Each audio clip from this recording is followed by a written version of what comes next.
시작하도록 하겠습니다. 네, 오늘 자료 다 받으셨죠? 자료 같이 보면서 저희가 이제 한번 마무리를 해볼 텐데, 우선은 학급 특강이라고 해가지고 하루 만에 모든 것을 우리가 다 다룰 수는 없지만, 그래도 끝까지 한번 우리가 전체적으로 훑어보고, 모의고사 이외에 교과서 문제라든지 아니면 교수님들 그 중간고사, 기말고사가 있어요. 그래서 여기에서 한번 생각을 해볼 수 있는 이제 큰 골자들, 이런 것들이 있기 때문에 제가 그거 위주로 했습니다. 왜냐하면 여러분들이 모의고사만 이제 공부를 하려고 하는 그런 성향이 있는데, 물론 모의고사 중요해서 낸 부분이 있지만, 모의고사는 모의고사대로 다시 한번 제가 이제 말로 설명을 해드릴 것이고, 그 외에도 괜찮은 문제인데, 큰 한 로마자, 그리고 이제 한 중목차 정도 이렇게 생각을 해보시면 좋은 게 있거든요. 그래서 제가 오늘 나눠드린 이 순서대로 이제 진행을 할 텐데, 대부분은 1편부터 공부를 해가지고 이슈 관리까지 그렇게 공부를 하다 보니까 머리에 이제 정해져 있어요. 고정관념이 정해져 있습니다. 그래서 오늘 순서 한번 보시면 아시겠지만, 평가 관리부터 시작을 해서 평가 보상 먼저 찍고 그 다음에 이제 순서대로 그렇게 좀 보도록 하겠습니다. 그리고 이제 제가 좀 알려드리고 싶은 게 있는데, 뭐냐면 인사노무관리는 사회과학입니다. 사회과학이라고 하는 학문이에요. 그래서 인간의 행동, 인간 사회에 대해서 여러 가지 학문들, 정치학이나 사회학이나 문화인류학이나 이런 것들을 접목시켜서 과학적인 방법을 동원해서 연구를 하다 보니까 이게 중요합니다. 정답이 없어요. 우리 시험은 정답이 없다는 겁니다. 그렇다고 해서 소설을 그냥 맘대로 막 써도 되는 것은 아니지만 논리적인 설득을 잘 하는 게 중요하거든요. 그래서 기본적으로 공부한 그 기초 지식, 원천 지식을 기반으로 해서 여러분들이 논리적인 설득을 하면은 우리 시험에서는 크게 이제 감점시키지는 않는다는 거, 요거를 반드시 기억을 하세요. 그래서 어느 정도는 이제 답이 정해져 있긴 하지만, 만일 다른 걸 썼다고 해서 망하는 시험이 아니라는 겁니다. 법학은 좀 다르죠, 그렇죠? 정해져 있는 판례, 정해져 있는 어떤 학설, 이런 것들을 정확하게 써 주셔야 되지만, 인사관리는 기초 정보나 지식을 기반으로 해서 나는 이러한 특성 때문에 이렇다고 생각한다. 그 부분에 대해서 틀렸다고 할 수는 없어요. 그래서 요거를 이제 기반으로 해서 한번 우리 하루 동안 쭉 한번 훑어보도록 하죠. 자, 그래서 이제 그 자료 한번 같이 보도록 하죠. 우선 평가관리, 성과관리에 대해서 먼저 우리가 공부를 좀 해보도록 하겠습니다. 자, 평가관리, 성과관리, 우선은 이게 이제 전체를 우리가 훑어볼 수 있는 그 전체 시트인데, 흐름이 좀 기억이 나시죠? 그렇죠? 그래서 개념부터 시작이 되어서 인사평가의 개념, 그리고 이것이 업그레이드 되어 있는 성과관리로의 이제 개념, 그리고 자, 성과관리의 목적 3가지를 이제 공부를 했었고, 제대로 된 인사평가가 되기 위해서 필요한 7가지 정도의 이제 구성 요건, 결정 기준, 그리고 각각의 여러 가지 이제 평가 기법들이 있었고, 여기에서 평가의 발전 과정 이렇게 이제 공부를 했었는데, 사실 평가 관리는 3년 전에 나오긴 했지만 우리 시험의 중요도에 비해서는 아직 많이 나오지 않았기 때문에 요거 위주로 좀 공부를 한번 해보도록 하겠습니다. 그래서 PPT에 나와 있는 것과 여러분들 그 자료에 나와 있는 게 다르지는 않고, 제가 질문만 이렇게 수록을 해둔 거예요. 그래서 우선은 PPT 보시면서 마음속으로 크게 생각을 좀 해보시되, 주요한 골자는 제가 그 프린트에 다 써두었습니다. 그래서 한번 요거 보시고 그 다음에 프린트 보시면서 한번 설명 같이 들어보세요. 자, 우선은 성과관리라고 하는 것의 그 개념이 중요합니다. 그렇죠? 여러분들이 평가관리, 성과관리라고 했을 때 아직도 개념이 모호하다는 것을 제가 이제 발견을 한 게, 3기 마지막 시험에 제가 이제 문제를 물었었는데 이것을 제대로 쓴 분들이 이렇게 많진 않았습니다. 자, 그래서 평가관리라고 하는 건 뭘 의미하는 것이죠? 종업원의 업적과 능력을 측정, 메저하는 겁니다. 그렇죠? 메저먼트라고 해서 측정을 한 다음에 그 사람이 가지고 있는 현재적 그리고 잠재적인 유용성을 평가를 하는 것인데 이게 기존의 이제 평가 관리의 개념인 것이고 이게 업그레이드 되어서 성과 관리라고 하는 개념을 쓰기 시작하고 있죠. 그렇죠? 그래서 고비용, 저효율을 개선하기 위해서 우리가 기존에 알고 있었던 인사평가의 개념에다가 피드백을 해준다는 겁니다. 그렇죠? 유용한 정보를 주면서 이것을 전략적으로 관리하는 것, 이걸 우리가 바로 성과관리라고 얘기를 한다는 것이죠. 그래서 성과관리 여러분들이 많이 막 너무 떨려서 기억이 안 난다라고 생각을 하시면 결과관리와 과정관리를 결합한 것이다. 이렇게도 표현할 수 있겠습니다. 그래서 기존에는 결과만 평가했다는 거예요. 그렇죠? 그런데 이 사람이 어떤 부분이 부진한지 과정에 대해서도 평가를 하는 게 바로 성과관리라고 할 수 있겠습니다. 그래서 결과관리와 과정관리를 결합한 것이다 라고 볼 수 있고, 자, 성과관리의 목적 세 가지가 있습니다. 그래서 전관계, 요거 이제 세 가지가 생각이 나시죠. 그런데 이거는 단순하게 우리가 두음으로 그냥 전관계라고 생각을 하는 것이고, 구분을 어떻게 하면 좋죠? 시간의 흐름에 따라서, 그렇죠? 그래서 종전에는 관리적 목적의 성과 관리가 주로 이루어졌다면, 최근에는 관리적 목적보다는 그래도 개발적 목적 그리고 전략적 목적으로 이루어지고 있다라고 볼 수 있겠습니다. 자, 그러면 관리적 목적이 뭐죠? 고성과자, 저성과자를 구분하는 목적이라는 거예요. 그래서 주로 상대평가를 활용을 했었죠. 그렇죠? 잘하는 사람, 못하는 사람을 구분을 해서 그 결과를 가지고 임금이나 인센티브, 승진을 이제 할 때 의사결정의 그 정보로 활용을 했었던 것입니다.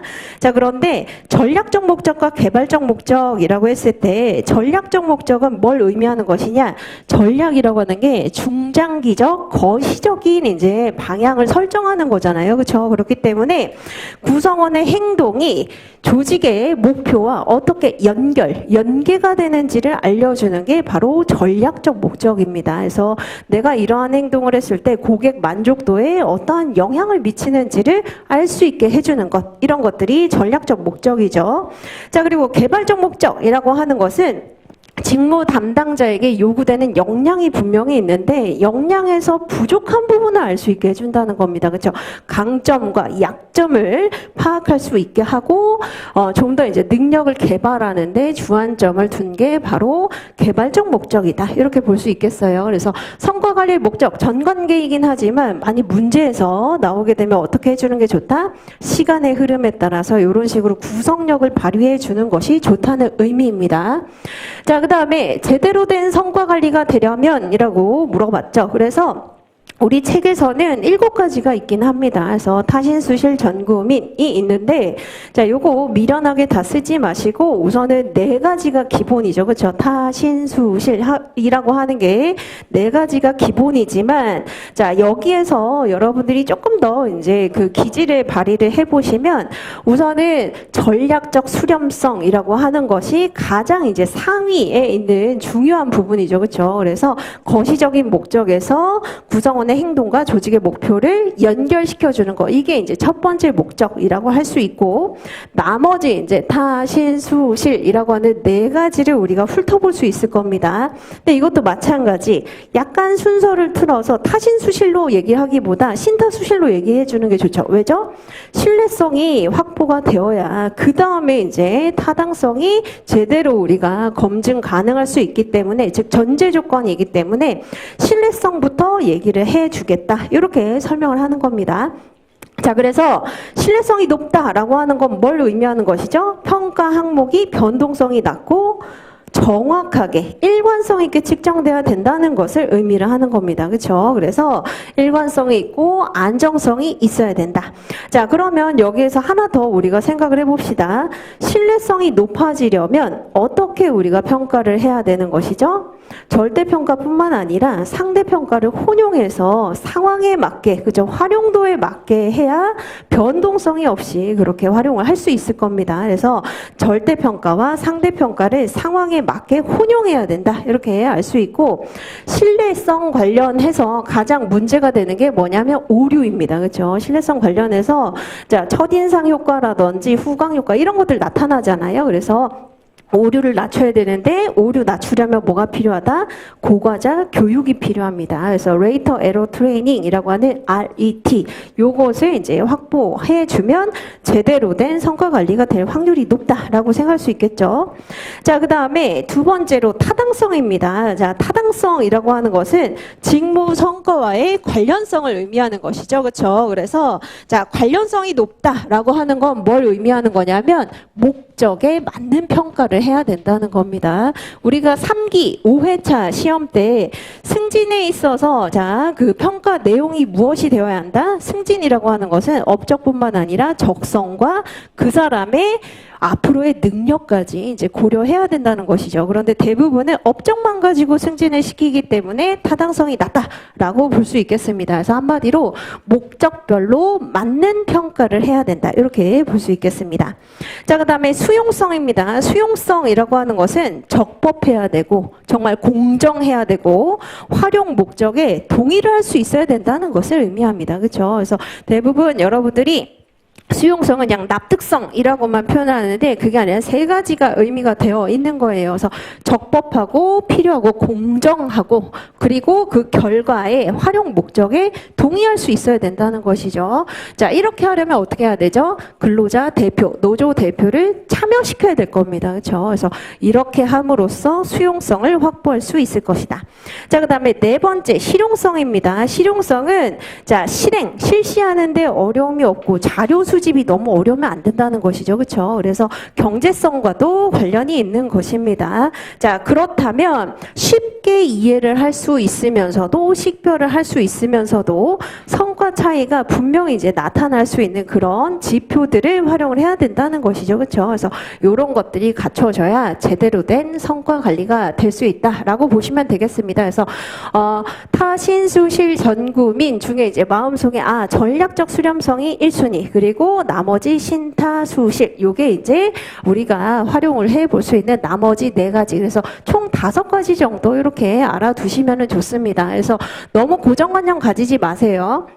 즉 제대로 된 성과 관리가 되기 위해서 필요한 3가지 이렇게 물어볼 수도 있습니다. 3가지는 선택해서 쓰시면 돼요. 그래서 타신수실 전구민 중에 내가 잘 설명할 수 있는 것 또는 논리적인 구성력이 더 탄탄한 거. 그래서 나는 타신은 절대 빠지면 안 된다라고 생각하시면은 2가지는 기본적으로 구성하시고 전략적 수렴성 이렇게 얘기를 해주시면 되는 거겠죠. 그렇죠? 그래서 3가지, 5가지, 4가지, 7가지 여기에 현혹되지 마시고 기본적으로 이제 필요한 그 개념과 내용을 정리를 해 두시면 됩니다.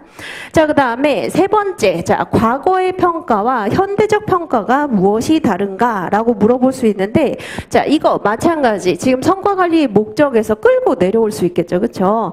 성과 관리의 목적에서 전통적인 그 목적은 관리적 목적이었다는 겁니다. 그러다 보니까 상대 평가로 우열을 가리는 이런 평가가 이루어졌다면 현대적 평가는 중장기적으로 거시적으로 접근할 뿐만 아니라 그 사람이 미진한 부분, 약점을 알려줘야 하기 때문에 개발적인 목적의 평가가 진행이 된다. 그래서 대표적인 개발 목적의 평가, 뭐가 있죠? 역량평가센터라고 할 수 있는 평가센터 방법이 있습니다. 종합적인 기법, 그리고 여러 이제 복수의 평가자들을 바로, 모두 이제 종합적으로 도입을 해보면 그 사람이 어떤 부분에 있어서 역량이 부족한지를 알 수 있겠죠. 그렇죠? 그래서 역량평가센터 또는 이제 평가센터라고 볼 수 있겠습니다. 그래서 이런 기법들을 활용을 할 수 있다라고 보시면 되겠죠. 그래서 과거의 평가, 현대적 평가 우선은 우열을 가리는 것이냐 아니면은 이제 미진한 부분을 알고 그것을 활용해서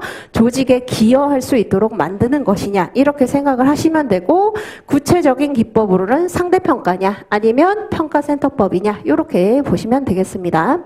자, 그 다음에 인사평가의 3대 차원이라고 물어보았는데 이 3대 차원은 사실 이렇게 물어보기보다는 여러분들이 비교할 수 있는 어떤 기준점에 해당이 되는 내용입니다. 그래서 3대 차원이라고 하는 게 한번 프린트 보시면 평가의 대상 측면, 내용 측면, 그리고 시간 측면 이렇게 나와 있는데 3차원 모델이라고도 할 수 있습니다. 그래서 어떻게 여러분들이 이걸 기준점으로 활용을 하시느냐? 자, 뭔가 이제 과거의 전통적인 평가, 그리고 아직 이제 진보되지 않은 상황의 평가와 좀 더 이제 업그레이드가 되어 있고 현대적인 평가로 나눌 때, 자, 요게 바로 여러분들의 기준점이 될 수 있다는 겁니다. 평가의 대상 측면에서 예전엔 어땠죠? 상사가 일방적으로 탑다운식 평가를 했었다는 거예요. 그런데 최근에는 다면 평가를 활용하기도 하죠. 그래서 다면 평가를 활용하면 정보의 원천이 여러 가지이기 때문에 신뢰도가 높아질 수 있습니다. 그렇죠? 그래서 변동성이 낮고 정확도가 높아질 수 있어요. 자, 그다음에 평가의 내용입니다. 예전에는 평가의 내용으로 성과만 고집했다거나, 즉 업적만 고집했다거나, 심지어는 더 심한 경우에는 그 피평가자의 됨됨이나 성격, 가치관과 같은 특성적인 요소를 가지고 평가를 했었죠. 그렇죠? 그래서 객관적이지 못했습니다. 그런데 최근에는 좀 더 객관적인 드러나는 행동이라든지 업적이라든지 역량평가에 해당되는 KSA라든지 이런 것들까지 내용에 모두 이제 반영을 함으로써 훨씬 더 객관적이고 체계적으로 평가를 할 수 있다. 자, 그 다음에 시간 지향성 측면에서 과거에 있었던 일만 가지고 평가를 하느냐, 아니면 과거 플러스 앞으로의 잠재적인 유용성까지 평가를 하느냐, 이렇게 이제 나눠볼 수 있을 겁니다. 그래서 여러분들이 3대 차원 이런 것들은 공부할 때 넘기기 쉽거든요. 그런데 이걸 가지고 얘기하는 것도 아주 좋다는 얘기입니다. 그래서 무슨 얘기냐면 과거의 평가와 현대적 평가를 성과관리의 목적, 전관계로 얘기하는 것도 하나의 방법이 될 수 있고, 뭔가 지금 이제 좀 비교를 하게 되어 있어요. 그래서 그런 경우에 인사평가의 3대 차원이라고 할 수 있는 대상, 내용, 시간이라고 하는 세 가지 기준점에 따라서 비교를 해보겠다라고 하는 것도 굉장히 좋은 기준점이 될 수 있다는 겁니다. 자, 그리고 이제 밑에부터는 그 기법들이 좀 나와 있죠. 그래서 지금 보시는 중요사건기술법, 행동기준국가법, 평가센터법과 관련해서는 이게 이번에 이제 그 경영지도사 시험에 30점짜리 문제로 나온 거예요. 그래서 여러분들이 한번 생각을 해볼 필요가 있습니다. 자, 우선은 자, 중요사건 기술법 또는 중요사건 기록법이라고도 이제 표현이 됩니다. 자, 중요사건 기술법이라고 하는 것은 뭘 하는 거죠? 관찰 등을 통해서 일상생활에 이제 관찰을 하는 겁니다. 관찰을 해서 자, 성과와 관련해서 특별히 효과적인 행동을 할 수도 있고 그렇지 않은 행동을 할 수도 있거든요. 그래서 이러한 사건들을 다 기록을 해서 평가 시점에 정리 분류해서 평가하는 방법이 중요사건 기술법입니다. 키워드는 뭐냐면 특별히 효과적인 또는 특별히 효과적이지 않은 요 두 가지가 핵심 키워드라고 보시면 되겠습니다. 그래서 아, 이거 이렇게 했더니 성과에 완전히 도움됐어 라고 할 수도 있고, 아, 이런 행동은 완전히 도움이 안 된다 라고 하는 것을 우리가 소팅, 분류할 수 있다는 것이죠. 이게 바로 중요사건 기술법입니다. 자, 그런데 이것도 이제 여러분들이 한번 잘 생각을 해보시면 장단점에 대해서 한번 설명해 보시오 라고 할 때 물론 장점, 단점 설명할 수 있는데 타신수실로 설명하면 굉장히 답안의 퀄리티가 높아질 수 있습니다. 그래서 이게 바로 정답이 없다는 거예요. 여러분들이 저 이거 이렇게 썼는데 틀리나요? 라고 할 수 있는 게 물론 이제 걱정은 될 수 있는데 어떤 특성을 잘 뽑으셔가지고 쓰시면은 전혀 문제가 안 됩니다. 자, 그래서 한번 우리가 보도록 하죠. 타당도입니다. 타당도는 업무 성과에 관련이 있는 것을 측정했는가의 문제잖아요. 그렇죠? 그래서 그걸 어떻게 이제 활용하는가가 중요할 수 있는데 여기 이제 해설지 한번 보시면 상황에 따라서 타당도는 높을 수도 또는 낮을 수도 있음이라고 되어 있죠. 그래서 이렇게 해석을 할 수 있겠습니다. 직무 성과와 관련한 특별히 이제 관련이 있는 행동, 그리고 비효과적인 행동에 대해서 기록을 했기 때문에 자, 성과와 관련이 있으므로 임금에 연동시키는 것은 타당하다라고 볼 수 있겠죠. 그렇죠? 그래서 임금의 요 행동과 연계시키는 것은 타당하다라고 설명하는 것은 논리정입니다. 자, 그런데 자, 이걸 가지고 다른 것, 뭐 예를 들면 승진이라든지 그 단편적인 어떤 정보를 가지고 그 사람의 어떤 중요한 개발이라든지 이런 부분에 이제 활용을 하는 것은 정보가 충분하지 않기 때문에 타당도가 낮다라고 설명할 수도 있다는 거예요. 그래서 요거는 높다 낮다가 중요한 게 아니라 어떤 것을 뽑아내서 이걸 가지고 설명을 하는가가 중요하다라고 볼 수 있겠습니다. 자, 그 다음에 신뢰도입니다. 신뢰도는 이제 결국은 변동성이 없어야 된다는 거잖아요. 그렇죠? 일관적으로 측정이 돼야 된다는 겁니다. 자, 중요사건 기술법은 그 사람의 행동에 대해서 이미 기록을 해놨어요. 기록을 해놨기 때문에 행동 자체는 객관적이죠. 그렇죠? 한 행동을 누군가가 하지 않았다라고 할 확률은 낮습니다. 그래서 신뢰도가 높다라고 표현을 할 수 있겠죠. 자, 그 다음에 수용성입니다. 수용성과 관련해서는 자, 임금과 승진에 반영할 때는 또 낮을 수 있다라고 되어 있는데 자, 행동과 기반해서 특히 제조업에서 얼마나 효과적인 행동을 했고 그것이 생산성 향상에 도움이 됐는지를 가지고 인센티브에 반영할 때는 이제 어느 정도 수용성이 높을 수 있지만 사무직이라거나 아니면 이제 상황을 봐야 된다는 것이죠. 그래서 단편적인 정보를 가지고 승진까지 반영을 할 때는 그 행동을 하지 않았기 때문에 승진을 시키지 못한다라고 할 때는 오히려 수용성이 낮을 수 있습니다. 자, 그 다음에 실용성입니다. 실용성 측면에서 높죠. 왜죠? 기록만 하면 되기 때문이에요. 기록을 하고 나중에 분류 분석하는 건 그렇게 어렵지 않습니다. 자, 그 다음에 행동기준국가법이 있습니다. 이것을 우리가 행위기준 평정법이라고도 표현을 하죠. 그래서 한국말에 너무 여러분들이 현혹될 필요가 없겠습니다. 행위기준국가법, 행동기준국가법, 평정법 이렇게 이제 표현이 되죠. 자, 그래서 직무 수행에 나타난 수많은 중요한 사건들, 사실들을 기초로 해서 이것을 카테고리로 나누게 되고 그것을 척도에 의해서 평가하게 되는 게 바로 행동기준국가법이라고 할 수 있는데 여러분들이 이거 개념 설명할 때 꼭 설명해 주시면 좋은 학자가 있죠. 누구죠? 스미스와 켄달입니다. 그래서 스미스와 켄달이 뭐라고 얘기를 했느냐? 어떤 행동에 대해서 추상적으로 표현을 하기보다는 누가 봐도 구체적이고 거의 동일하게 평가할 수 있는, 명확하게 평가할 수 있는 지표를 써야 된다라고 얘기를 하게 되죠. 그래서 이게 바로 행동기준국가법이라고 할 수 있는데 자, 타당성, 신뢰성, 수용성, 실용성 측면에 있어서 한번 우리가 보도록 하죠. 자, 행동기준국가법 같은 경우에는 마찬가지입니다. 직무 성과에 초점을 맞추기 때문에 이걸 가지고 임금으로 연동시키는 것은 목적에 부합하다고 볼 수도 있겠습니다. 그렇죠? 그래서 타당도가 높다라고 할 수 있다. 물론 다른 이유로 타당도가 낮다라고 할 수도 있어요. 자, 그 다음에 신뢰도가 있습니다. 신뢰도는 구체적인 행동에 기반해서 그래서 사실 중요사건 기술법이 그 기반이 되잖아요. 지금 그래서 거의 비슷합니다. 신뢰도 같은 경우에는 평가 촉도로 구체적인 행동을 제시하기 때문에 변동성이 낮고 항상 오류, 즉 가치 판단에 있어서 빈도가 높은 오류를 우리가 항상 오류라고 얘기를 했었잖아요. 그래서 이런 오류들을 줄여주기 때문에 신뢰도가 높다. 자, 그 다음에 수용도입니다. 자, 효과적인 행동, 비효과적인 행동을 알려줄 수 있기 때문에 수용도가 높다라고 할 수 있지만 마찬가지 이거 어디에 이제 나중에 활용하느냐에 따라서 달라질 수도 있어요. 자, 그 다음에 실용성은 이제 대신에 다르죠. 왜죠? 중요사건 기록법에 평정척도법까지 합해져 있는 굉장히 복잡한 방법이기 때문에 실용도가 낮다는 겁니다. 그래서 막대한 시간, 비용이 소요되어 실용성이 낮다라고 할 수 있겠습니다.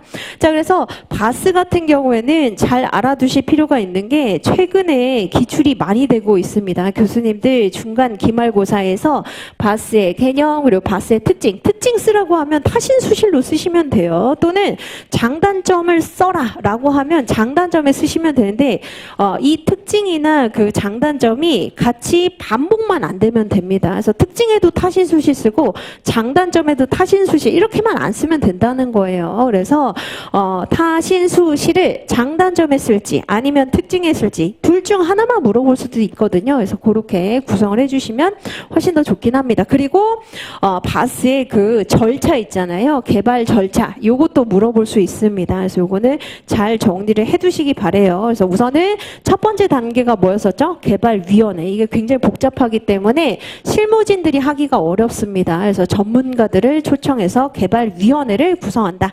자, 그 다음에 두 번째 바로 중요 사건을 열거한다. 이게 두 번째 단계였었죠. 왜냐하면 행동기준국가법의 개념을 보시면 중요한 사건들을 우리가 그걸 가지고 카테고리로 나누는 거잖아요. 그래서 직무수행 과정에서 일어날 수 있는 중요한 사건들을 열거를 해본다. 자, 그 다음에 3단계가 바로 그 사건들을 카테고리로 범주화하는 게 이제 3단계입니다. 그래서 충분히 숫자로 확보가 되면 동일한 유사한 범주로 우리가 묶어볼 수 있다는 거예요. 예를 들면 지식과 판단력 그리고 업무 수행 능력 이런 것들과 관련된 것을 카테고리로 묶어볼 수 있다. 자, 그 다음에 이제 공정성, 객관성을 기하기 위해서 1차 개발위원회를 해체하고 다시 2차 개발위원회에서 다시 시작하는 거죠. 그렇죠? 그래서 다시 중요 사건을 재분류하고 또 다시 카테고리로 나눈 다음에 그 다음에 이제 5단계가 점수화 또는 등급화하고 6단계가 확정하고 시행하게 되는 게 여기에 해당이 됩니다. 그래서 요 개발 절차까지 잘 알아두시면 좋겠습니다. 자, 그 다음에 이제 평가센터법입니다. 평가센터법 같은 경우에는 역량평가센터법이라고도 부르고 있죠. 또는 인사평가센터법이라고 해서 어세스먼트 센터 또는 휴먼 어세스먼트 센터 이렇게 영문으로 표현을 합니다. 자, 평가센터법은 뭐죠? 후보자들을 합숙을 시켜요. 그렇죠? 그래서 수일 동안 합숙시키면서 훈련받은 관찰자들이 집중적으로 관찰 평가, 종합적인 평가를 한다는 것이죠. 그렇죠? 그래서 여기서 바로 알 수 있는 게 실용도는 굉장히 낮겠구나. 다양한 기법들 중에 가장 실용성은 낮은 것으로 알려져 있습니다.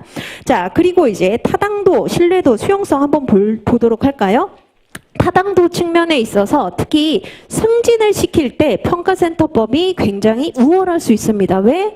역량까지 평가를 할 수 있기 때문이에요. 그렇죠? 그동안의 업적뿐만 아니라 리더십이라든지 갈등 해결 능력이라든지 이런 잠재 능력, 적성까지 평가가 가능하기 때문에 승진에서 굉장히 타당하다라고 할 수 있겠습니다. 자, 그 다음에 신뢰도 같은 경우에는 우선 여러 명이 개입되고 정보 원천이 다양하면 신뢰도는 높아요. 왜? 변동성이 낮으니까요. 그렇죠? 보는 눈은 거의 비슷하고 정확합니다. 그래서 여러 명의 평가자, 여러 가지 기법을 활용함으로 신뢰도는 높다. 자, 그 다음에 수용성입니다. 수용성은 높을 수는 있는데 이제 특히 초대되지 못한 사람들은 심리적인 거부감이 들고 이거 평가 목적이나 활용도에 대해서 분명히 이제 반대를 하겠죠. 그래서 그런 측면에서는 수용도는 낮다라고 할 수 있겠습니다. 그래서 이렇게 설명을 해주시면 돼요. 그래서 여러분들이 이거 하나로 이제 쭉 엑셀 파일에다가 정리를 하신 다음에 타신수시 이렇게 하시려고 하는데 하실 필요 없습니다. 개념만 알면 돼요. 타신수실에 대한 개념이 이건데 이런 특징 때문에 타당성이 높다. 이렇게 얘기를 해주시면 되는 겁니다. 자, 그 다음에 밑에 다면평가의 필요성 그리고 평가 주체별 장단점 효과적인 관리 방안에 대하여 설명하시오라고 물었는데 이거는 16회 때 이제 우리 시험에 기출이 되기도 했지만 최근에 또 구글이라든지 글로벌 기업에서 많이 활용을 하고 있기 때문에 도대체 왜 쓰는 것인가 그리고 어떤 점을 유의해야 하는가 이렇게 많이 물어봅니다.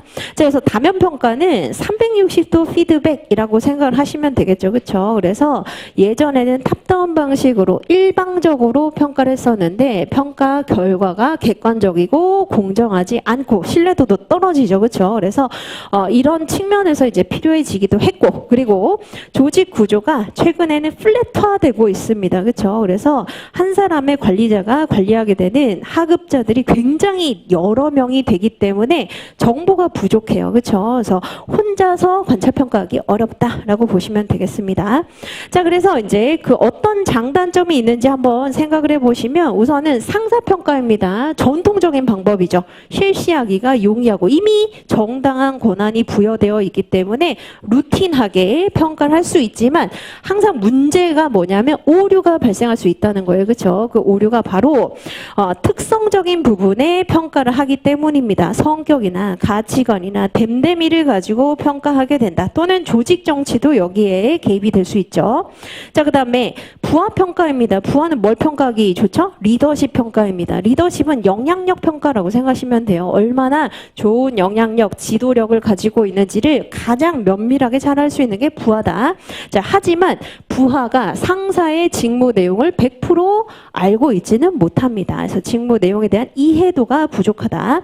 자, 그다음에 동료 평가입니다. 동료는 뭘 할 수 있죠? 인간관계를 알 수 있잖아요. 그렇죠? 그래서 인간관계 파악에 굉장히 용이하고, 자, 그런 측면에서 이것을 이제 활용할 수는 있지만 가장 큰 문제가 뭐냐면 같은 경쟁 대상자, 승진 대상자, 인센티브의 대상자일 때는 일부러 고의로 경쟁을 유발시키기 때문에 팀워크를 손상해서 제대로 평가하지 않을 수도 있다는 겁니다. 또는 우정 효과도 존재해요. 그냥 아는 사람이기 때문에 좋게 평가 후광 효과가 있을 수도 있다는 것이죠.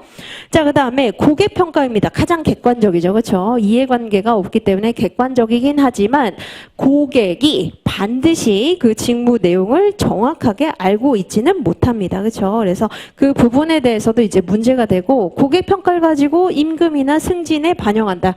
당연히 수용도가 낮겠죠. 그렇죠? 이런 문제가 있습니다. 자, 그다음에 자기 자신입니다. 대부분 자기 자신은 후하게 평가를 해요. 그래서 객관성이 떨어진다라고 볼 수 있겠죠. 그래서 과대평가 가능성이 있고 행위자 관찰자 편향 가능성이라고 하는 지각 오류도 발생하게 됩니다. 그래서 잘하는 것은 나의 탓, 못하는 것은 남의 탓 이렇게 생각을 하게 된다는 거예요. 자, 그래서 효과적으로 우리가 어떻게 관리할 수 있는지 이렇게 이제 한번 생각을 해보시면 우선 평가자의 익명성을 보장을 해야 됩니다. 부하가 했는지 동료가 했는지 이걸 알 수 있기 때문에 익명성을 이제 보장을 해야 되고, 그래서 사실 다면 평가를 하게 되면 굉장히 짧게 코멘트를 남겨요. 길게 남기면 나인 줄도 알 수 있기 때문에 굉장히 그 코멘트가 짧은 경향이 있습니다. 그래서 그런 것도 있고 익명성을 반드시 보장을 해줘야 된다는 거. 자, 그런데 다면 평가는 이걸 가지고 지금 임금이나 이제 다른 어떤 크리티컬한 부분에 활용을 한다기보다는 역량 개발을 위한 그런 목적이 굉장히 좋습니다. 그렇죠? 다각도로 접근을 한 거잖아요. 이런 부분에서 강점이 있지만 이런 부분에선 약점이 있다. 이걸 알려주는 용도이기 때문에 평가 결과를 그냥 승진에 활용을 한다기보다는 어떤 부분을 개선해야 되는지에 대한 역량 개발을 위한 피드백으로 쓰는 게 가장 좋습니다. 자, 뿐만 아니라 이 부분이 이제 너무 심하게 이제 다면 평가가 운영이 되게 되면은 오히려 이게 부작용이 훨씬 더 많을 수 있습니다. 그래서 제가 그 사례 말씀드린 적 있죠. 그렇죠? 그래서 이 회사에서 가장 일하고 싶지 않은 사람은 이런 식으로 이제 평가를 하게 되면은 오히려 좋지 않은 부작용도 있을 수 있기 때문에 질문을 굉장히 잘 구성을 해야 될 뿐만 아니라 평가를 수용할 수 있는 조직 문화도 필요하다는 겁니다. 이런 것들이 이제 최근에 다면 평가를 어떻게 활용하느냐, 활용도의 문제라고 할 수 있겠죠. 그래서 이런 부분까지 이제 정리를 해보시면 되겠습니다. 자, 그다음에 MBO 같은 경우에는 제가 더 이상 이제 묻진 않을게요. 왜냐하면 MBO는 지금 이제 탁 치면 거의 탁 나올 것이라고 이제 저는 간주를 하고 있는데, MBO보다는 요거 이제 한번 우리 풀어봅시다. 관련 브리타로 OKR과의 차이점에 대해서 한번 얘기를 해보시오라고 문제 물어볼 수 있거든요. 그래서 이렇게 이제 한번 구성을 해 보았습니다. 자, MBO 같은 경우에 우선 개념 얘기를 해주셔야 되겠죠. 그렇죠? 그래서 6개월에서 1년 사이에 평가자와 피평가자가 목표를 협의를 해서 토론 그리고 참여를 이제 통해서 중간 점검하고 피드백을 하는 절차를 거쳐서 결과지향적으로 평가하게 되는 게 MBO입니다. 자, 그런데 OKR이라고 하는 것은 여러분들이 연역까지 알 필요는 없어요. 하지만 요 기본적인 어떤 핵심 키워드들은 좀 챙겨주시는 게 좋습니다. 그래서 자, 성과관리 기법이긴 한데 좀 더 수시로 그리고 좀 더 구체적으로 그리고 모든 구성원들이 함께 공유하는 방식이 바로 OKR이라고 할 수 있겠습니다. 그래서 자, 크게 보면은 한 5가지 정도 또는 뭐 4가지 정도 한번 우리가 기준점을 놓고 비교를 한번 해봅시다. MBO나 OKR 같은 경우에는 목표를 설정해서 평가한다라고 하는 측면에서는 유사하지만 세부적인 운영 방식이 다르다는 겁니다. 그래서 첫 번째, 우선 목표 달성의 수준을 한번 생각을 해보시면 MBO는 목표 달성 수준이 100%로 설정이 되죠. 그렇죠? 그래서 KPI가 100%로 설정이 됩니다. 하지만 OKR은 70% 정도만 달성을 해도 성공했다라고 간주를 하죠. 왜죠? 동기부여 효과를 더 기하기 위해서 그렇게 측정을 합니다. 자, 그 다음에 두 번째, 평가 시기입니다. MBO는 목표를 연초에 설정한 후에 6개월 또는 1년이 소요가 됩니다. 그래서 6개월에 한 번 또는 1년에 한 번 이렇게 이제 평가하게 되지만 OKR은 훨씬 더 자주, 그래서 예를 들면 3개월에 한 번씩 또는 2개월에 한 번씩 이렇게 이제 진행이 된다는 것이죠. 그래서 훨씬 더 수시로 운영이 된다라고 볼 수 있겠습니다. 더 자주 검토한다. 자, 그다음에 평가 방식이 또 다르다라고 할 수 있겠습니다. 그래서 MBO의 평가 같은 경우에는 내가 무엇을 계량적으로 이제 할 수 있고 어떻게 평가받을 것인가에 해당되는 부분이 있다면 OKR 같은 경우에는 정량적인 부분, 특히 중요한 결과를 통해서 우리 조직이 추구하는 목표가 달성이 되었는가까지 평가를 받게 되어 있습니다. 그래서 개인의 활동뿐만 아니라 조직 전체의 활동까지 이제 우리가 측정을 해 볼 수 있다. 라고 볼 수 있겠죠. 자, 그 다음에 목표 설정 방법이 다릅니다. MBO는 상사와 부하가 알고 있어요. 그렇죠? 그 목표 수준을 알고 있습니다. 그런데 OKR 같은 경우에는 팀뿐만 아니라 모든 조직이 특정 구성원의 그 목표치에 대해서 다 알고 있다는 겁니다. 그러다 보니까 굉장히 무서운 방법이죠. 그렇죠?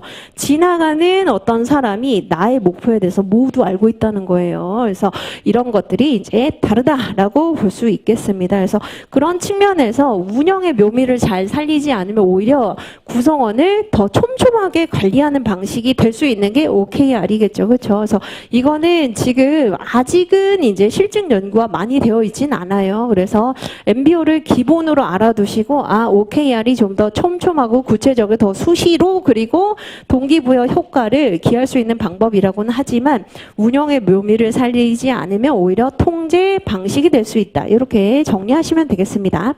자, 그 다음에 역량을 평가할 수 있는 방법에 대하여 설명하시오. 이런 이제 문제 나오면 훨씬 굉장히 어렵거든요. 그래서 자, 이게 만약 25점으로 나왔다라고 생각하시면 어떻게 여러분들이 풀어주시면 되냐면 역량의 개념, 역량의 특성, 역량의 유형을 일반론을 먼저 깔아두세요. 그래서 메꾸는 게 아니라 역량은 그게 기본 세트입니다. 그래서 난 역량에 대해서 이렇게 알고 있다라고 해서 스펜서와 스펜서가 얘기를 했었던 역량의 구성 요소 있잖아요. 그렇죠? 구성 요소 그리고 특징 측면에서 행동으로 드러나고 측정이 가능하고 개발이 가능하다라고 하는 것뿐만 아니라 역량의 유형 3가지 이렇게 이제 기본으로 깔아주시되 자, 역량을 평가할 수 있는 방법 바로 역량 평가이긴 한데 여기서 키가 있습니다. 그 키가 뭐냐면 역량 모델을 설정을 해서 사전을 만들어야 된다는 거. 이게 이제 키라고 할 수 있겠습니다. 자, 그래서 역량 모델을 우리가 설정을 이제 해야 되는데 탑다운 방식으로 알아낼 수도 있고 즉 전문가들에게 그리고 조직의 상층부에서 자, 우리 조직에 필요한 어떤 정말 고성과자들이 가지고 있는 특성이 무엇인지를 우리가 추출을 해낼 수도 있지만 실무진들에게 바텀업 방식으로 상향식 방식을 통해서 정말 이 일을 수행하는 데 있어서 필요한 역량이 무엇인지를 정보를 획득할 수 있다는 거예요. 둘 다 가능하다는 겁니다. 그래서 탑다운 방식, 바텀업 방식으로 정보를 최대한 취합을 해서 뭘 만든다? 역량 사전을 만든다는 겁니다. 하나의 역량 매뉴얼을 만든다라고 보시면 되죠. 자, 이걸 기반으로 해서 다양한 평가 기법에 응용, 적용을 할 수 있는데 그게 바로 뭐다? 바로 평가센터 방법에 적용을 한다거나 다면평가의 그 기준으로 적용을 한다거나 이렇게 보시면 되겠습니다. 그래서 역량을 평가할 수 있는 방법, 구체적인 기법에 대해서 쓰시오라고 하면 여러분들이 물론 밑에 나와 있는 평가센터법, 다면평가도 중요하지만 더 중요한 것은 바로 역량 사전을 먼저 설정을 해서 그걸 기준으로 삼아서 평가센터법이나 다면평가에서 활용할 수 있다는 거, 이렇게 설명을 해주셔야 그게 주요한 득점 내용이라는 겁니다. 자, 그 다음에 BSC의 4가지 관점 그리고 기대 효과를 설명하시오. 자, 아마 여러분들이 이제 재고, 내학이라고 하는 4가지는 알고는 있을 겁니다. 그런데 이것도 이제 기계적으로 그냥 외워서 재고, 내학 이렇게 쓴 것과 의미 부여해서 쓴 게 좀 다르거든요. 그래서 그 프린트 한번 같이 보시면 캐스케이딩이라고 하는 요거를 잘 활용을 하시면 좋아요. 그렇죠? 그래서 캐스케이딩, 폭포 효과 기억나시죠? 그렇죠? 전사적인 목표를 그 부서의 목표나 팀의 목표, 한마디로 할당을 한다는 거죠. 부서의 목표로 분할하고 그게 바로 개인의 목표로 이루어지는, 즉 전략, 개인의 목표와 전략과 목표의 연결성을 통해서 자연스럽게 성과 지향적인 문화, 아, 우리가 이게 필요하구나 라고 하는 인지하고 그것을 달성하기 위해서 노력하게 되는 성과 지향 문화가 정착될 수 있다는 거, 이게 이제 기대 효과라고 할 수 있겠습니다. 그래서 여러분들 책에 보시면 물론 많아요. 그 이제 기대 효과 중에서는 조직 문화가 활성화된다, 그리고 포트폴리오를 이제 우리가 활용을 해서 성과 지향을 할 수 있다라고 되어 있는데 특히 이 캐스케이딩을 잘 살려주시면은 훨씬 더 좋을 것 같습니다. 그래서 폭포 효과를 통해서 전략적인 목표가 개인의 목표로 쭉 흐르듯이 내려와서 전체 이해도가 높아진다는 거예요. 이해도가 높아지게 되고 커뮤니케이션을 좀 더 많이 하게 되면서 조직 전체가 성과 지향적인 문화로 바뀔 수가 있다. 이렇게 보시면 되겠습니다. 그래서 이게 바로 BSC의 기대 효과다. 그래서 여기에서 이제 여러분들이 알고 있는 MBO를 같이 병행해서 활용을 해준다, 또는 바스를 병행해서 활용을 해준다, 또는 역량평가를 활용한다, 이런 거 다 가능합니다. 이렇게 이제 보시면 되겠어요. 자, 그래서 평가관리는 이 방식으로 이제 문제를 풀어보긴 했는데 우선은 제가 알려드리면 이거를 꼭 알고 넘어가야 된다라고 하기보다 쭉 머릿속에 좀 그려지시면 좋습니다. 그래서 평가관리는 나올 수 있어요. 이번에 나올 수 있기 때문에 반드시 정리를 해 두시기 바랍니다. 자, 그 다음에 이제 보상관리 한번 보도록 하죠. 보상관리. 자, 보상관리 같은 경우에 우리가 호흡이 굉장히 길고 내용이 많기 때문에 지도 찾기를 좀 잘 해야 됩니다. 자, 그래서 보상이라고 하는 것의 개념 한번 우리가 좀 보도록 하죠. 프린트 한번 보시면 구성원이 목표 달성에 대한 기여, 공헌, 그렇죠? 여기서 중요한 게 기여도가 있고 공헌도가 있다는 거예요. 그래서 기여와 공헌으로서 받게 되는 다양한 형태, 유형의 보상을 체계적으로 관리하는 게 바로 보상관리다라고 보시면 되겠습니다. 그래서 성과관리의 일환이기도 해요. 그렇죠? 그래서 평가를 해서 보상으로 바로 연계가 되기도 하죠. 자, 그래서 첫 번째 문제 한번 보시면 공정성의 유형 그리고 임금관리 시스템과의 관계에 대해서 한번 설명해 보시오라고 문제 물어볼 수 있는데, 자, 여기 함정이 있죠. 여러분들이 문제 2번이나 풀어봤는데 항상 이제 누락되는 부분이 있었습니다. 그래서 우선은 공정성의 유형에서 뭘 많이 누락했다?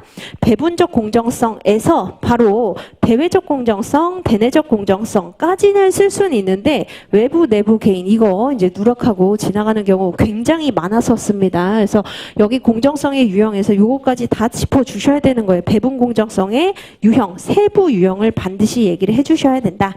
자, 그 다음에 마찬가지 임금관리 시스템과의 관계에 대해서 비교 기준으로 여러분들이 연결을 해주시면 됩니다. 그래서 지금 프린트에 나와 있는 그림 있잖아요. 요 그림을 그려주시면서 이제 설명을 해주시면 되는데 요것도 답안을 우리가 이미 풀어봤기 때문에 아마 시행착오를 겪으신 분들이 있을 겁니다.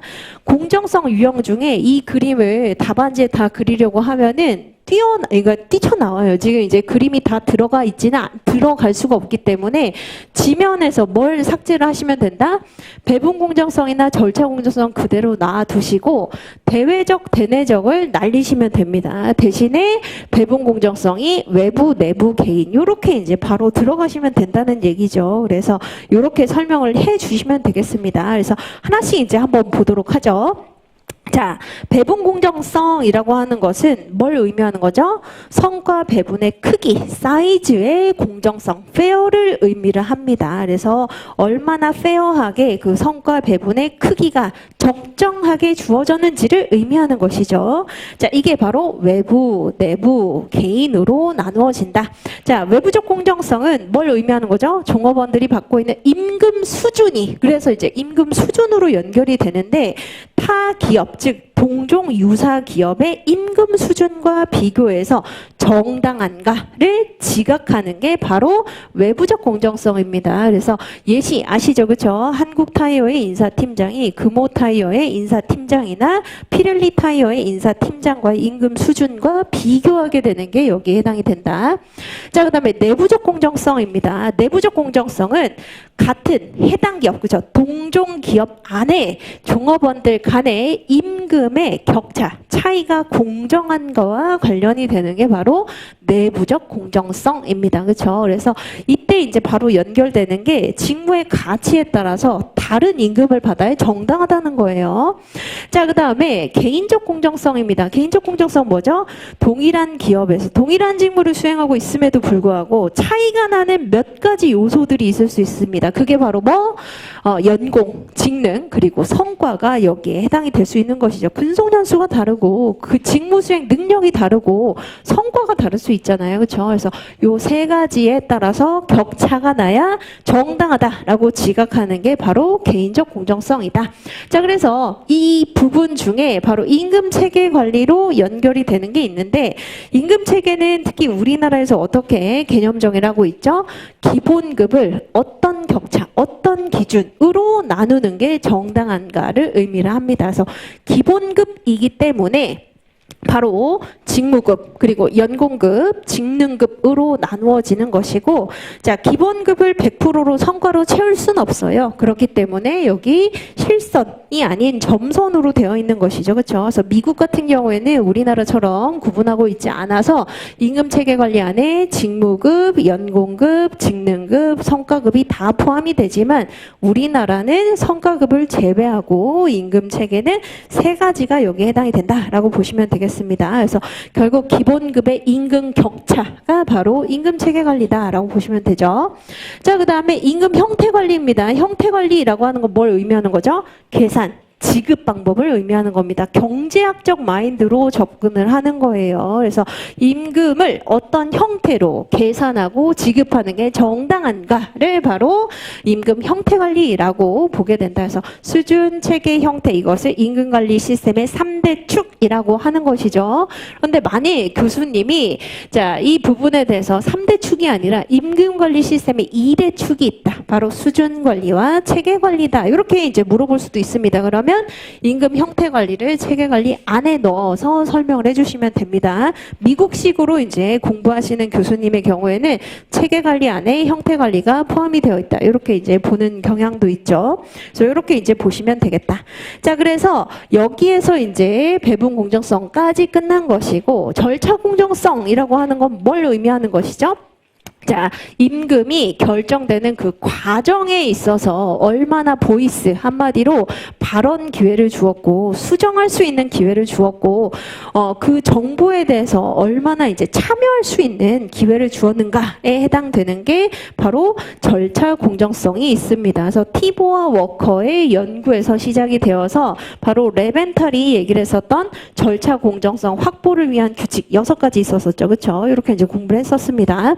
자, 그다음에 상호작용 공정성도 있습니다. 그렇죠? 그래서 얼마나 대인적 처우를 했는가 정보를 제도를 공정하게 같이 나누어 줬는가에 해당이 되는 3원론까지 있다라고 보시면 되겠습니다. 그래서 요거는 그림을 그리라는 얘기랑 거의 비슷해요. 그런데 답안지 안 써보신 분들은 미련하게 이거 다 쓸 수 있습니다. 그래서 제가 알려드리는 게 대외적 공정성, 대내적 공정성을 날리시고 그냥 바로 배분 공정성에서 외부, 내부, 개인 이렇게 세 가지로 하시면 되겠습니다.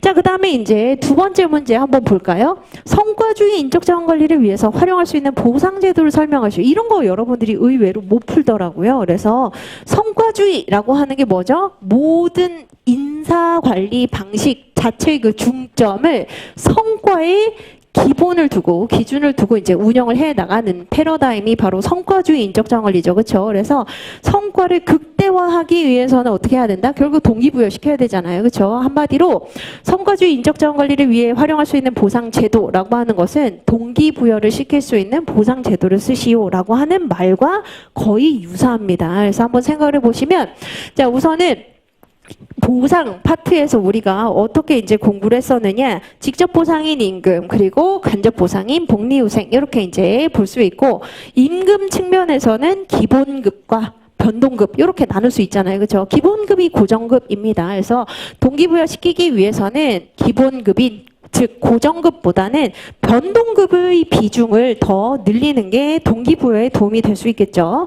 뿐만 아니라 성과급을 잘 활용을 해야 될 겁니다. 그래서 개인 성과급, 집단 성과급을 활용을 할 수가 있는 것이고, 자, 뿐만 아니라 개인의 어떤 그 부가가치, 능력 수준에 따른 연봉제도 운영하는 거, 이것도 필요하겠죠. 그렇죠? 그리고 우수인재, 그리고 거의 이제 임직원 대상으로 하긴 하지만 대부분은 임원진들이죠. 그렇죠? 그래서 스톡옵션을 활용한다거나 일반 종업원을 대상으로는 종업원 지주제 또는 우리 사주제를 활용하는 것도 하나의 방법입니다. 그래서 여기 보시는 게 여러 가지가 나와 있는데, 여러 가지를 만일 점수가 30점이냐, 50점이냐, 25점이냐에 따라서 다르게 이제 구성을 하시면 되는데, 한 두세 가지 정도 이렇게 써주시는 게 좋습니다. 너무 성과주의 인적 자원 관리를 위해서 활용할 수 있는 보상제도 하나 쓰는 사람보단 당연히 두세 개를 쓰는 사람이 이 사람은 레인지를 넓게 알고 있다라고 판단할 수 있겠죠. 그래서 5개 물론 다 쓰면 좋겠지만 점수 배점을 보시고 요건 아무튼 하나만 쓰는 건 굉장히 없어 보여요. 그래서 한 2개 또는 3가지를 배점에 맞게 구성을 해주시면 되겠습니다. 자, 그 다음에 총보상 관점에서 제공할 수 있는 거 무엇이 있는가? 이렇게 물어볼 수 있습니다. 자, 우선은 총보상이라고 하는 건 금전적 그리고 비금전적 보상을 우리가 모두 합해서 총보상 이렇게 얘기를 할 수 있는 것이죠. 금전적인 보상은 여러분들이 알고 있는 것들입니다. 자, 그런데 비금전적 보상, 이거 이제 물어보려고 하는 거예요. 교수님이 결국 총보상을 물어본다면 이 사람이 비금전적 보상에 대해서 얼마나 다양한 형태를 제시할 수 있는가, 이걸 물어보기 위함입니다. 그래서 직무 설계 측면에서 재미와 보람을 줄 수 있는 그런 직무 설계, 즉 직무 재설계를 의미하는 것이죠. 뿐만 아니라 자율성을 주는 거, 그렇죠? 자기 결정력, 자율성을 주는 근로 시간이나 근무 장소의 유연화. 자, 그리고 진로 선택 제도가 있는데 이게 이제 본인이 결정할 수 있다는 겁니다. 경력 개발에 있어서 본인이 그 분야를 결정할 수 있는 이중 경력 경로 제도라고 생각을 하시면 되겠습니다. 그래서 이중 경력 경로 제도 또는 진로 선택 제도를 준다거나, 또는 그 외에 심리적인 안정감이나 만족감을 줄 수 있는 다양한 제도들 뭐가 있죠? 바로 인사상담 제도라든지 고충 처리 제도라든지 이런 것들 다 여기에 해당이 된다라고 보시면 되겠습니다. 그래서 이게 바로 총보상 관점에서 제공할 수 있는 것인데, 자, 그것과 관련해서 이제 여러분들이 종업원 가치 제한 또는 직원 가치 제한이라고 할 수 있는 EVP, 이것도 총보상에 속할 수 있다, 이렇게 제시할 수 있겠죠. 그렇죠? 그래서 이거 어디 나와 있죠? 여러분들 이슈 관리에 보시면 고령 인력을 위한 인적 자원 관리, 그리고 핵심 인재를 위한 인적 자원 관리에 나와 있는 게 EVP입니다. 그래서 EVP 같은 경우에 이것만으로도 물론 개념을 써라라고 물어볼 수 있겠지만, 총보상 관점에서 누가 중시하는 거? 구성원이 중요시하는 그 가치에 대해서 먼저 의견을 들어보고 최대한 맞춰주겠다는 겁니다.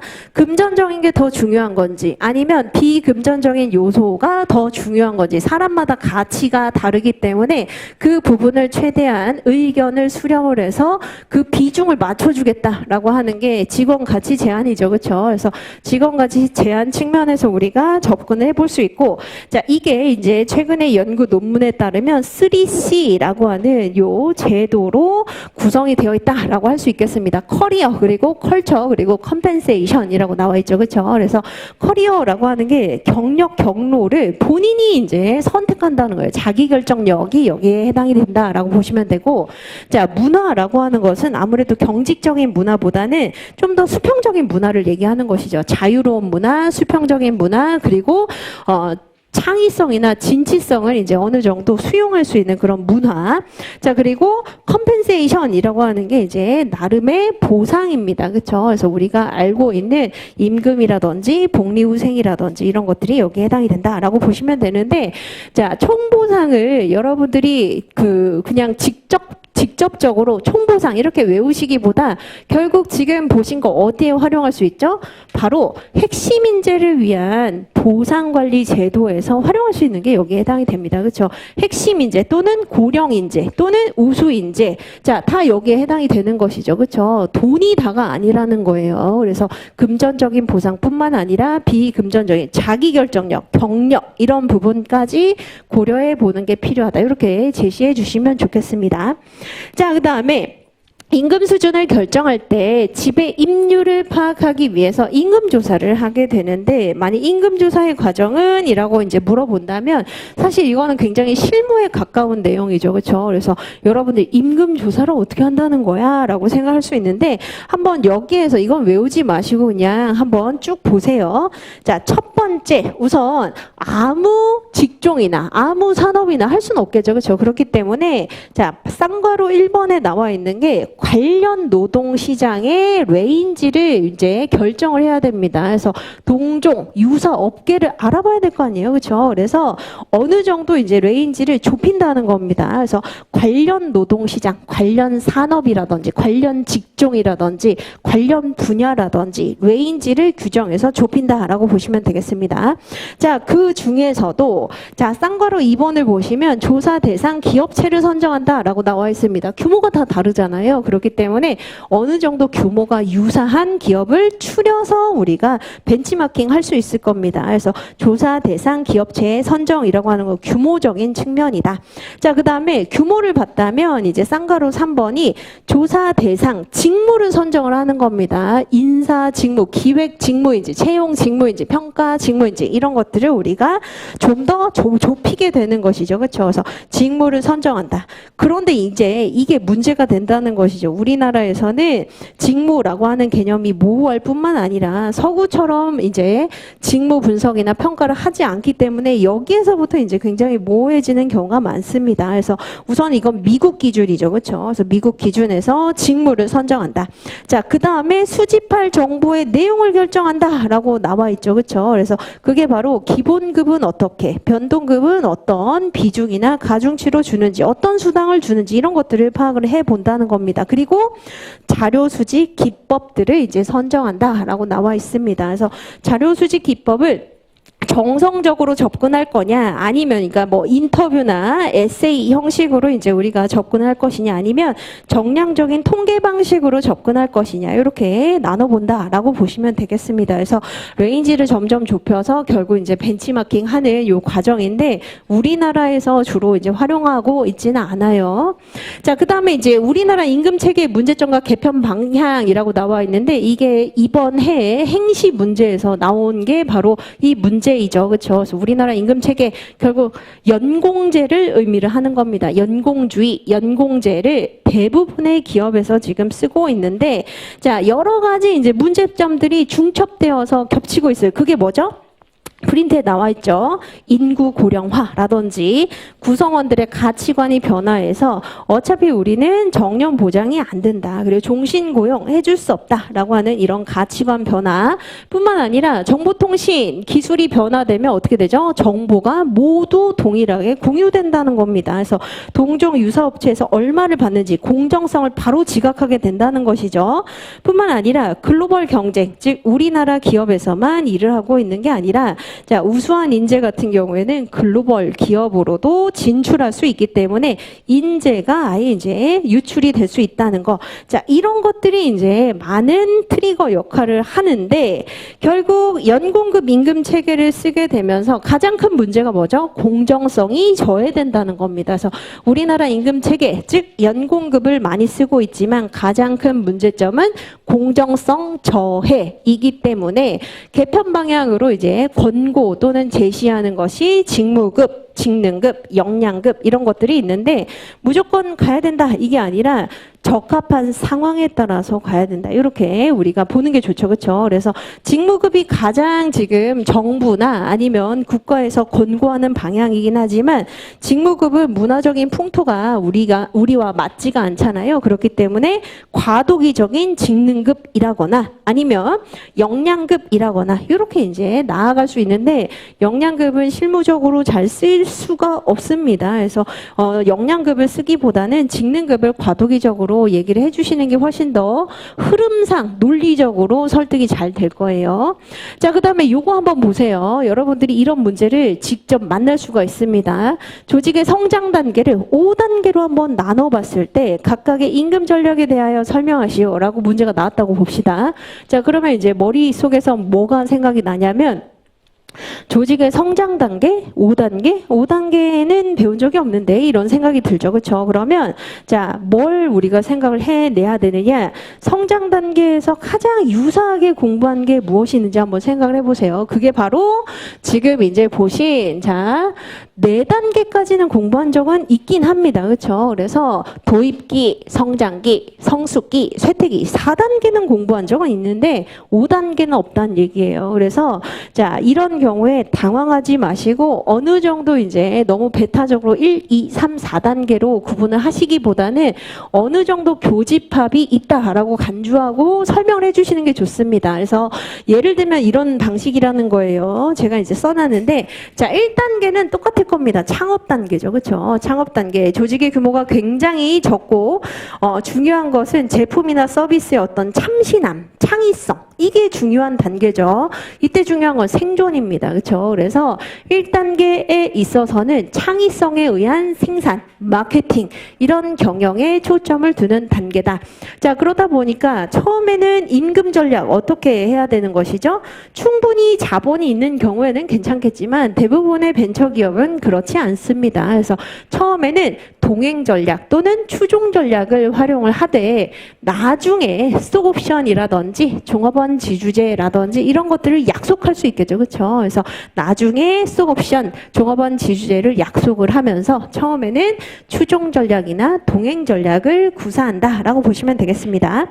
자, 그다음에 2단계입니다. 2단계는 계속 폭발적으로 좀 성장을 하는 단계예요. 그렇죠? 이때는 중요한 게 뭐다? 매출이에요. 영업이 중요합니다. 그래서 영업이익이나 매출액을 높이는 사람에 대한 그 공헌도 평가에 따라서 보상을 많이 해줘야 되겠죠. 그렇죠? 그래서 기본급의 비중을 많이 가져가기보다는 매출을 높인 사람, 영업에 도움이 된 사람에게 보상을 많이 해줘야 될 겁니다. 그래서 여기 보시면 기본급은 어느 정도 좀 낮추고 성과급을 좀 비중을 높일 필요가 있다. 는 거예요. 그렇죠? 그래서 성과급을 높여서 동기부여 시켜야 된다. 영업이나 매출에 도움을 준 바로 공헌도가 있는 사람에 대한 그 보상을 많이 해줘야 되는데 그게 바로 성과급, 인센티브라고 할 수 있겠습니다.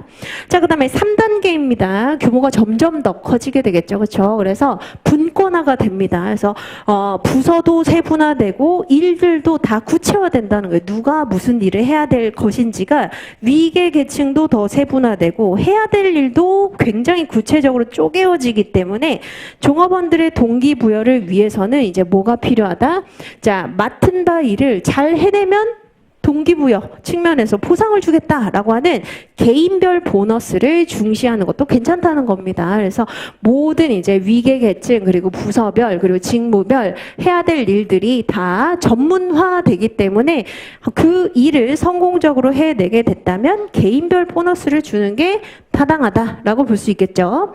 자, 그 다음에 4단계입니다. 4단계가 거의 성숙기의 정점 단계에 있다라고 보시면 되겠죠. 그렇죠? 그래서 대기업이라고 생각하시면 됩니다. 종업원들이 조직과 일체감을 갖도록 격려하기 위해라고 되어 있는데 왜죠? 대부분의 대기업 같은 경우에는 이제 나는 어떤 생산의 한 요소 내가 빠져도 누군가 대체해서 잘 굴러갈 수 있다. 소외감을 느끼게 됩니다. 그리고 조직의 성공이 반드시 나의 성공을 가져다 주지는 않는다라고 생각할 수 있기 때문에 몰입도가 떨어진다는 거예요. 그래서 4단계에서는 뭘 해줘야 된다?